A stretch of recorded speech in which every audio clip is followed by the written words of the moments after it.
Hello bachcho, let's see this question. This question says the difference between the wavelengths for the first lines of Balmer series and the Lyman series is 59.3 nanometer for a hydrogen-like ion.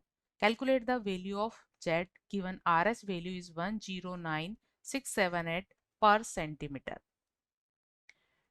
Key concept for this question is atomic number of hydrogen-like ion. Key concept for this question is atomic number of the hydrogen like ion. Atomic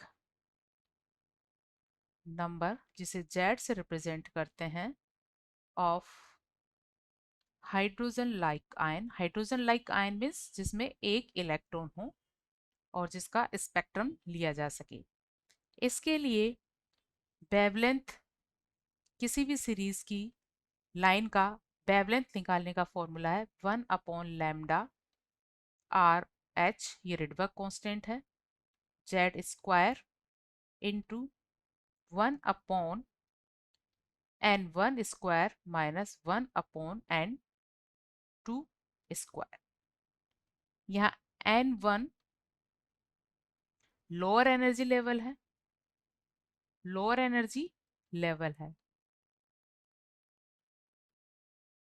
और n2 higher energy level है. Higher energy level जहां से electron lower energy level में jump करता है. सो ये higher energy level को represent करता है. तो क्योंकि वार्मर और लाइमन सीरीज के लिए हमें वेवलेंथ को कैलकुलेट करना है, तो वार्मर सीरीज की फर्स्ट लाइन के लिए वेवलेंथ होगी 1/लैम्डा B is equal R H Z square. Balmer series हमें तब मिलती है जब इलेक्ट्रॉन किसी हायर एनर्जी लेवल से सेकेंड एनर्जी लेवल में जाता है. Second energy level. सो यहाँ n1 की वैल्यू होगी 2 स्क्वायर माइनस 1/, क्योंकि फर्स्ट लाइन है तो 3 से 2 में जाएगा, यहाँ होगा 3 स्क्वायर. तो इसके लिए बामर सीरीज के लिए 4 बामर सीरीज n1 इज इक्वल 2 होगा एंड n2 इज इक्वल होगा 3. इसी तरह इसको जब हम सॉल्व करेंगे तो ये वैल्यू हमें लैम्डा बी वैल्यू हमें मिलेगी 36 divide by 5 are H Z square. इसी तरह हम लैम्डा वैल्यू लाइमन सीरीज के लिए कैलकुलेट करेंगे 1/लैम्डा L is equal R H Z square. और लाइमन सीरीज के लिए लोअर एनर्जी लेवल होता है 1 और इसकी फर्स्ट लाइन है तो 2 से 1 में जाएगा, तो यहाँ हो जाएगा 2 स्क्वायर. सो लाइमन सीरीज की फर्स्ट लाइन, यहाँ भी क्या ले रहे हैं हम, फर्स्ट लाइन के लिए यहाँ n1 होगा 1 और n2 होगा 2. तो ये सब वैल्यूज पुट करने पर लैम्डा एल वैल्यू हमें मिलती है 4/3 आर एच जेड स्क्वायर.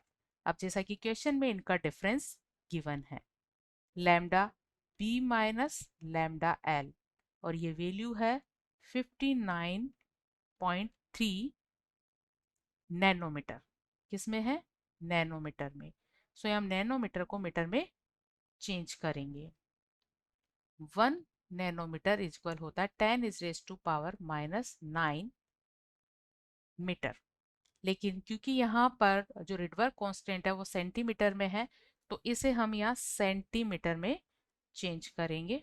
और सेंटीमीटर में ये रिलेशन होता है 10⁻⁻⁷. सो ये वैल्यू हम यहाँ पुट करेंगे. ये वैल्यू यहाँ पुट करने पर हम इसको इस तरह से लिख सकते हैं 59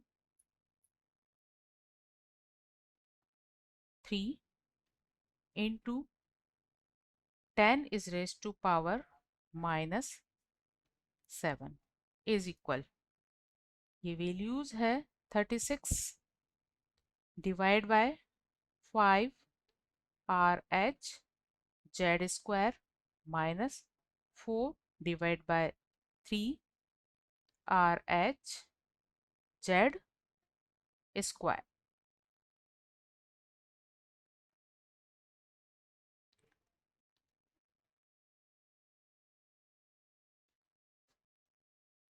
और इसे जब कैलकुलेट किया जाता है तो यहाँ से हमें जेड स्क्वायर वैल्यू मिलती है। ये वैल्यू हमें मिलेगी 88 divide by 593 into 10 is raise to power minus 7, यहाँ डेसिमल है, इंटू 109678 इंटू 50 और इसको सॉल्व करने पर ये वैल्यू आती है 9.0।